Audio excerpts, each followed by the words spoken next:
श्लोक के जाने के बाद श्रेया नैना के पास आकर उसके बगल वाली चेयर पर बैठते हुए बोलती है। नैना, बात क्या है? तुमने इस तरह से रिएक्ट क्यों किया? देखो, श्लोक को बिल्कुल भी अच्छा नहीं लगा और वे उठकर चला गया। नैना श्रेया की बात सुनकर लंबी सांस लेकर बोलती है। भाभी, मुझे थोड़ा टाइम चाहिए। मुझे बहुत घबराहट हो रही है कि शादी के बाद आप सबसे रिश्ता टूट गया तो। श्रेया उसकी बात सुनकर हंसते हुए बोलती है। क्या? ये तुम कैसी बातें कर रही हो? किसने कहा कि शादी के बाद लड़की का रिश्ता उसके घर वालों से टूट जाता है? तुम भले ही इस घर से चली जाओगी, पर तुम्हारा रिश्ता इस घर के साथ हमेशा ऐसे ही रहेगा जैसे पहले था। श्रेया की बात सुनकर नैना मुस्कुराते हुए बोलती है। थैंक यू भाभी, आप बहुत अच्छी हो। अगर आप इस घर में भाभी बनकर नहीं आती तो पता नहीं मुझे ये सब कौन समझाता। माँ और बाकी सबको देखो, सब कितना बिजी है। कोई भी एक बार भी मेरे पास नहीं आया। श्रेया उसकी बात सुनकर मुस्कुराते हुए बोलती है। अब घर में लड़की की शादी हो रही है तो सब बिजी तो होंगे ना। और वैसे भी तुम्हारी शादी बहुत ही जल्दी हो रही है, इसलिए सब ज्यादा ही काम में बिजी है। अपने भाई को ही देख लो, वे कितना बिजी है। पर तुम चिंता मत करो, मैं हूं ना तुम्हारे साथ। और सब बिजी हैं तो इसका मतलब ये नहीं है कि उनका प्यार तुम्हारे लिए कम हो गया है। सब तुमसे बहुत प्यार करते हैं और तुम्हारे लिए सबसे ज्यादा खुश हैं। तुम बहुत लकी हो नैना कि तुम्हें इतना अच्छा परिवार मिला है। हम सब तुमसे बहुत ही प्यार करते हैं। तुम्हारे दोनों भाई तुमसे बहुत प्यार करते हैं। तुम्हारे दादा दादी, माँ पापा, चाचा चाची सब तुम पर जान छिड़कते हैं।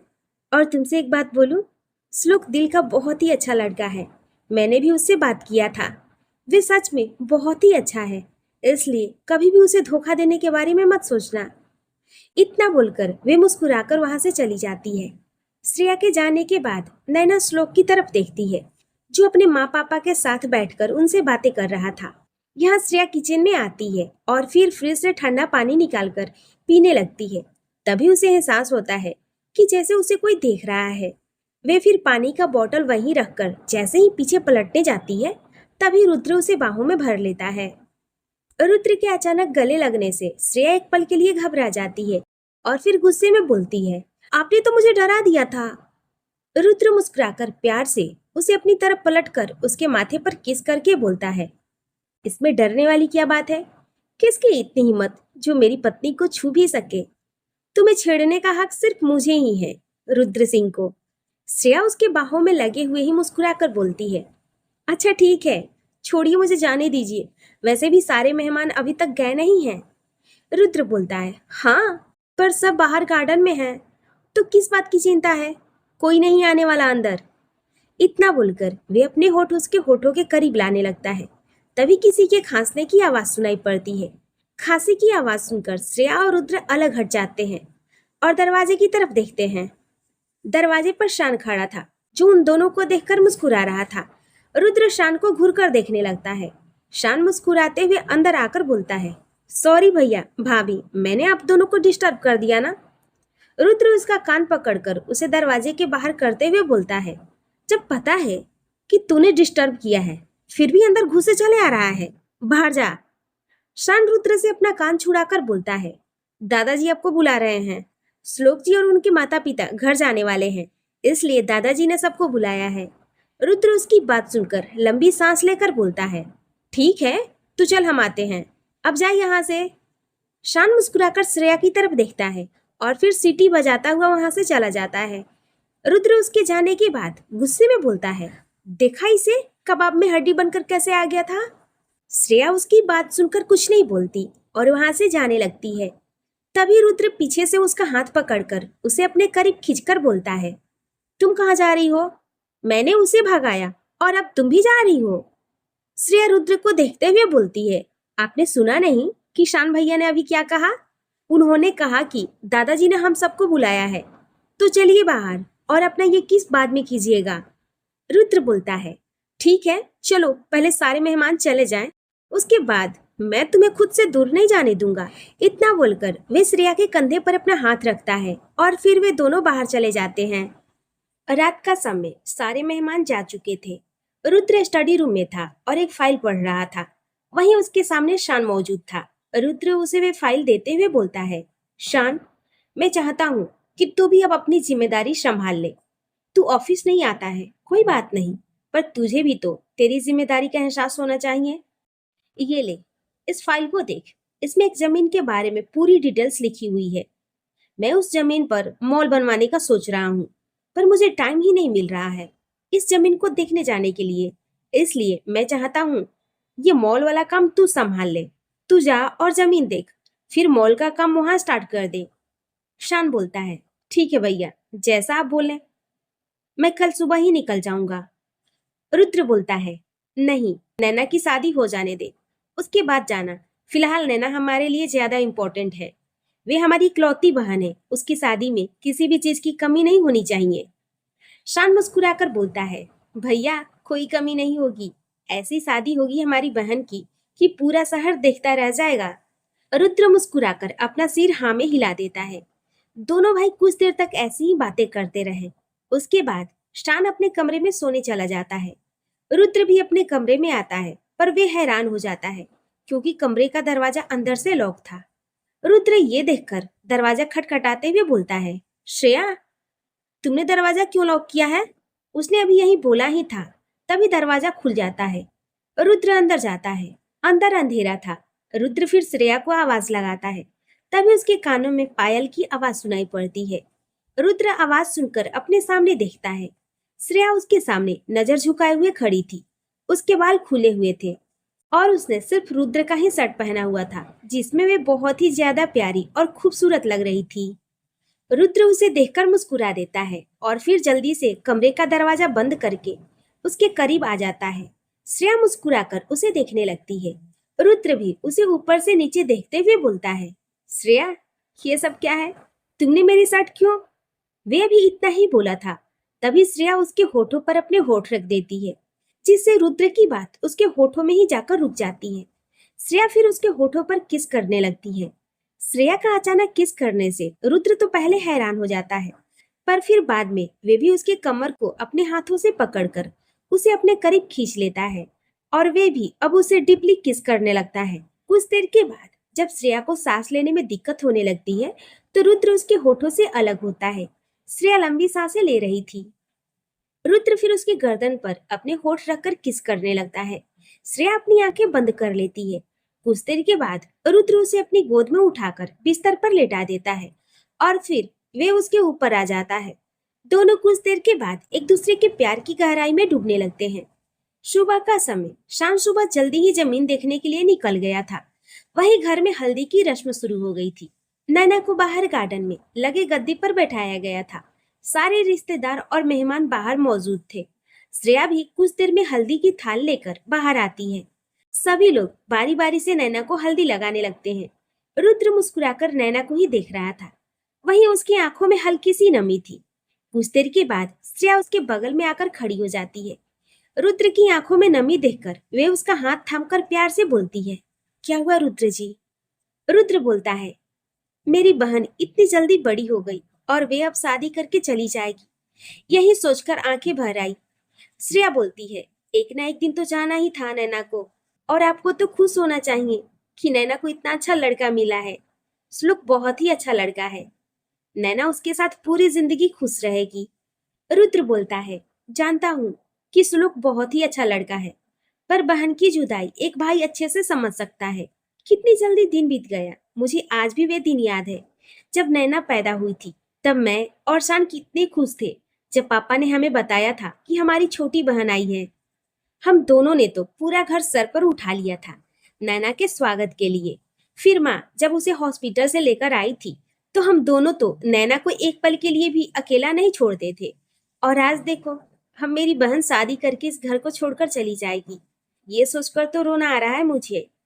ये सब बोलते समय रुद्र का गला भर गया था और उसकी आंखों से आंसू निकलने लगे थे। श्रेया की आंखें भी नम हो जाती है। वे फिर रुद्र को अपने गले से लगा लेती है। शादी का दिन। घर में पूरी तैयारी हो चुकी थी और बारात भी आने वाली थी। सभी लोग बारात के आने का इंतजार कर रहे थे। नैना के परिवार वाले बहुत ही खुश थे। नैना की माँ अवंतिका से और उसके पापा वनराज, वे लोग दरवाजे पर ही खड़े थे। वहीं नैना अपने कमरे में दुल्हन के जोड़े में बैठी हुई थी, पर अभी तक बारात नहीं आई थी। रुद्र छोटे मोटे काम कर रहा था और वहीं शान भी उसकी मदद कर रहा था। तभी शान की नजर रुद्र पर जाती है। रुद्र काम तो कर रहा था पर उसका पूरा ध्यान अपनी श्रेया पर ही था और वहीं श्रेया मेहमानों को देखने में बिजी थी। शान ये देखकर मुस्कुराकर उसके कंधे पर हाथ रखकर बोलता है, भाई, भाभी को बाद में देख लेना, वे आपकी ही बीवी है, तो पहले काम खत्म कर ले वरना बारात आ जाएगी। रुद्र शान की तरफ घुरकर देखते हुए बोलता है, बहुत बोलने लगा है तू, एक बार तेरी वाली को घर आ जाने दे, फिर देख मैं तुझे ऐसे ही परेशान करूंगा। शान रुद्र की बात सुनकर हंसते हुए बोलता है, फिलहाल तो अब तक कोई नहीं आई है मेरी लाइफ में, जब आएगी तो देखा जाएगा। इतना बोलकर वे वापस काम में लग जाता है। रुद्र शान के जाने के बाद फिर से श्रेया की तरफ देखता है। श्रेया किचन में चली जाती है। रुद्र के होठों पर यह देखकर शरारती मुस्कुराहट आ जाती है। वे भी श्रेया के पीछे किचन में जाता है। श्रेया एक थाल में जयमाला के लिए सामान सजा रही थी, क्योंकि बारात कभी भी आ सकती थी और वे सबसे पहले यही रस्म होने वाली थी। तभी रुद्र पीछे से उसे अपनी बाहों में भर लेता है और उसके कंधे पर अपना सर रखकर उसके गालों पर किस करते हुए बोलता है, तुम यहाँ क्या कर रही हो? श्रेया मुस्कुराकर बोलती है, कुछ नहीं, वे ये मैं माला रेडी कर रही थी, बारात कभी भी आती होगी। रुद्र बोलता है, आती होगी, पर अभी तक आई तो नहीं ना, तब तक क्यों ना हम थोड़ा सा रोमांस कर लें? श्रेया उसकी बात सुनकर उसकी तरफ पलटती है और उसे आंखें दिखाकर बोलती है, बिल्कुल नहीं, जब देखो तब आपको रोमांस ही सूझता है रुद्र जी, अब हटिए और मुझे जाने दीजिए। रुद्र बोलता है, कम से कम एक किस तो कर लेने दो, उसके बाद चली जाना। श्रेया पीछे हटते हुए बोलती है, नहीं, मैं आपको कोई किस नहीं करूंगी। रुद्र उसके दोनों तरफ अपने हाथ रख देता है और उसकी तरफ झुकने लगता है।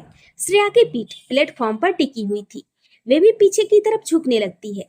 तभी बाहर से बैंड बाजे की आवाज आती है। रुद्र और श्रेया का ध्यान बाहर की तरफ जाता है। श्रेया फिर रुद्र को धक्का देकर बाहर भाग जाती है। रुद्र भी मुस्कुराकर उसके पीछे बाहर जाता है। बाहर बारात आ चुकी थी। श्लोक घोड़े पर बैठा हुआ था। रुद्र और श्रेया भी दरवाजे पर आकर खड़े हो जाते हैं।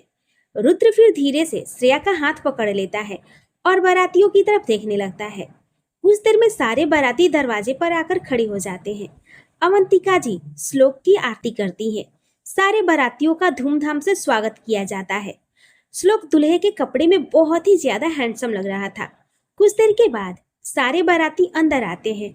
श्लोक को स्टेज पर बने चेयर पर बैठाया जाता है। रुद्र फिर श्रेया से बोलता है, जाओ जाकर नैना को लेकर आओ। श्रेया अपना सिर हिला देती है और नैना के कमरे की तरफ चली जाती है। कुछ देर के बाद वे नैना के कमरे के अंदर आती है तो देखती है नैना मिरर के सामने लगे चेयर पर बैठी हुई थी और खुद को मिरर में देखे जा रही थी। श्रेया मुस्कुराकर नैना के पीछे आकर खड़ी हो जाती है। नैना मिरर में उसे देखती है और फिर उसकी तरफ पलट जाती है। श्रेया अपनी आंखों से थोड़ा सा काजल निकालकर नैना के कान के पीछे लगाते हुए बोलती है, किसी की नजर ना लगे, सच में बहुत ही प्यारी लग रही हो। श्रेया की बातें सुनकर नैना के होठों पर मुस्कुराहट आ जाती है। श्रेया फिर नैना का कंधा पकड़कर उसे उठाते हुए बोलती है, चलो नैना, बारात आ गई है। श्लोक जी बहुत ही ज्यादा हैंडसम लग रहे हैं और उनकी आंखें तो तुम्हें ही खोज रही है, तो चलो अब चलते हैं। इतना बोलकर श्रेया नैना को लेकर कमरे के बाहर निकल जाती है। श्रेया नैना को कुछ देर में नीचे लेकर आती है और फिर उसको स्टेज पर लगे चेयर पर श्लोक के बगल में बैठा देती है। श्लोक नैना को देखकर मुस्कुरा रहा था। नैना भी एक नजर उसे देखती है और फिर सामने की तरफ देखने लगती है। कुछ देर के बाद श्रेया एक थाल में माला ले आती है। नैना फिर माला लेकर पहले श्लोक को पहनाती है। श्लोक भी माला लेकर नैना को पहनाता है। कुछ देर के बाद दोनों को मंडप में बैठाया जाता है और शादी की रस्में शुरू हो जाती है। श्रेया उन दोनों का शादी होते हुए देख रही थी। उसे फिर अपना शादी का दिन याद आ जाता है। वे अपने बगल में बैठे रुद्र की तरफ देखती है। रुद्र उसके हाथ पर अपना हाथ रखकर बोलता है, क्या हुआ? श्रेया ना में अपना सर हिला देती है। रुद्र ये देखकर उसके कंधे पर हाथ रखकर बोलता है, क्या हो गया श्रेया, बताओ मुझे, कुछ बोलना चाहती हो क्या तुम मुझसे? श्रेया बोलती है, हमारी शादी गलती से हुई थी, इसलिए मैं चाहती हूँ रुद्र जी कि हमारी शादी एक बार फिर से पूरे रीति रिवाज के साथ हो और इस बार हम दोनों की रजामंदी से हो। रुद्र उसकी बात सुनकर मुस्कुराकर बोलता है, बस इतनी सी बात? ठीक है, नैना और श्लोक की शादी हो जाने दो। उसके बाद मैं पूरे घर वालों से बात करूंगा और फिर हम दोनों की दोबारा शादी होगी। और वैसे भी हमारी शादी को 1 साल पूरा होने वाला है। हमारी फर्स्ट एनिवर्सरी भी आ रही है। तो मैं सोच रहा हूँ क्यों ना फर्स्ट एनिवर्सरी के दिन ही हम दोनों फिर से शादी कर लें। रुद्र की बात सुनकर श्रेया मुस्कुरा देती है और उसके कंधे पर अपना सर रख देती है। दोनों फिर से नैना और श्लोक की शादी को होते हुए देखने लगते हैं।